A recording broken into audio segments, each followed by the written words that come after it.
ഹേ all, ഇന്ന് ഞാനൊരു നാടൻ ചിക്കൻ ഫ്രൈൻ്റെ റെസിപ്പി ആയിട്ടാണ് വന്നിട്ടുള്ളത്. അപ്പോൾ വീഡിയോ ഇഷ്ടപ്പെട്ടിട്ടുണ്ടെങ്കിൽ ലൈക്ക് ചെയ്യാനും ഷെയർ ചെയ്യാനും കമൻറ്റ് ചെയ്യാനും സബ്സ്ക്രൈബ് ചെയ്യാനും ഒന്നും മറക്കരുത്. അപ്പോൾ ഇവിടെ ഞാൻ 1 കിലോ ചിക്കനെ കൊണ്ടാണ് ഉണ്ടാക്കുന്നത്. അപ്പോൾ 1 കിലോ ചിക്കൻ എടുത്തിട്ടുണ്ട്. ഇതിനാവശ്യമായിട്ടുള്ള സ്പൈസസ് നമുക്ക് ആഡ് ചെയ്യാം. ഇവിടെ ഞാനൊരു 3 ടീസ്പൂൺ മുളക് പൊടി ആഡ് ചെയ്യുന്നുണ്ട്.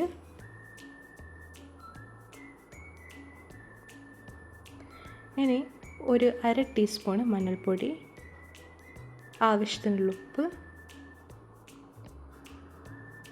1/4 ടീസ്പൂൺ ഗരം മസാല, പിന്നെ 1.5 ടീസ്പൂൺ ഇഞ്ചി വെച്ചിട്ട് ചതച്ചതാണ് ഇത്. ഇനി 2 ടീസ്പൂൺ ചില്ലി ഫ്ലേക്സ് ആഡ് ചെയ്യാം. ഇത് ഓപ്ഷണലാണ്, വേണ്ടവർക്ക് ആഡ് ചെയ്താൽ മതി.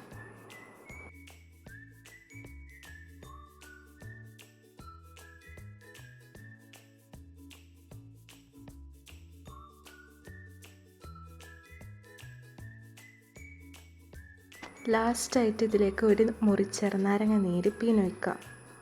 എന്നിട്ട് നല്ലോണം വീണ്ടും എന്ത് ചെയ്യുക, മിക്സ് ചെയ്യുക.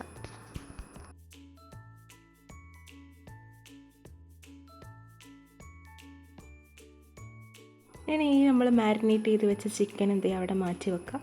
ഇവിടെ പാൻ ചൂടായിട്ടുണ്ട്. ഇതിലേക്ക് ആവശ്യത്തിനുള്ള വെളിച്ചെണ്ണ ആഡ് ചെയ്യുക. ഇനി ഇതിലാദ്യം ഞാൻ പച്ചമുളകും കറിവേപ്പിലയും ഒന്ന് വറുത്തെടുക്കുന്നുണ്ട്. ഒരു 3 വലിയ പച്ചമുളക് നേരെ നീളത്തിൽ മുറിച്ചിട്ട് ഇടാം. പിന്നെ കുറച്ച് കറിവേപ്പിലയും. ഇത് ഈ ഒരു ഇതിൻ്റെ ഫ്ലേവർ ഈ വെളിച്ചെണ്ണയിൽ കിട്ടാൻ വേണ്ടിയിട്ടാണ്. അപ്പോൾ ഇതിൽ ഫ്രൈ ചെയ്യുന്നതും ആ ചിക്കൻ നല്ല ടേസ്റ്റ് ആയിരിക്കും. പിന്നെ ഈ ഫ്രൈ ചെയ്ത് വെച്ച ഈ കറിവേപ്പിലയും പച്ചമുളകും ലാസ്റ്റ് നമ്മൾ ചിക്കൻ ഫ്രൈ ചെയ്ത് കഴിഞ്ഞാൽ സെർവ് ചെയ്യുന്ന സമയത്ത് നിങ്ങളിത് എന്ത് ചെയ്യുക, ഗാർണിഷ് ചെയ്യാൻ വേണ്ടിയിട്ട് ഉപയോഗിച്ചാൽ മതി.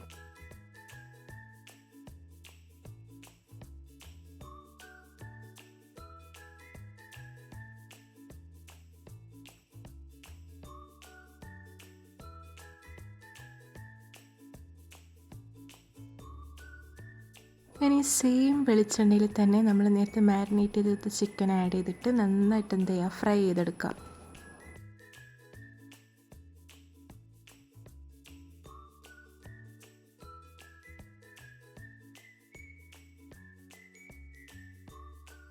ഇനിയിപ്പോൾ ഇതെന്ത് ചെയ്യുക, മറിച്ചിട്ട് കൊടുക്കുക. 2 ഭാഗവും നന്നായിട്ട് ഫ്രൈ ആയി വരണം.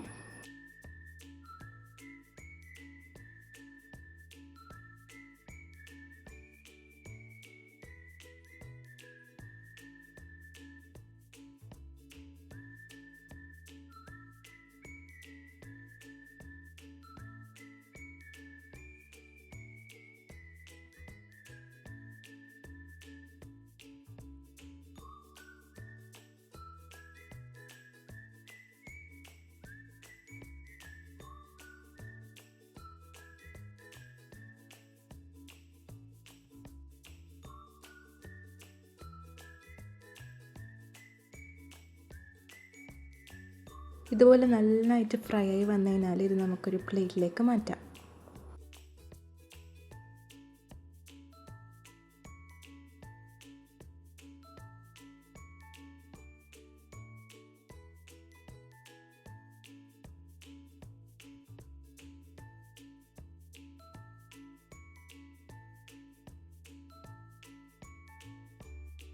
ഇതുപോലെ ബാക്കി എല്ലാ ചിക്കനും ഞാൻ ഫ്രൈ ചെയ്തെടുക്കുന്നുണ്ട്.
അപ്പോൾ ഇതാ നമ്മൾ ചിക്കൻ ഫ്രൈ ഇവിടെ റെഡി ആയിട്ടുണ്ട്.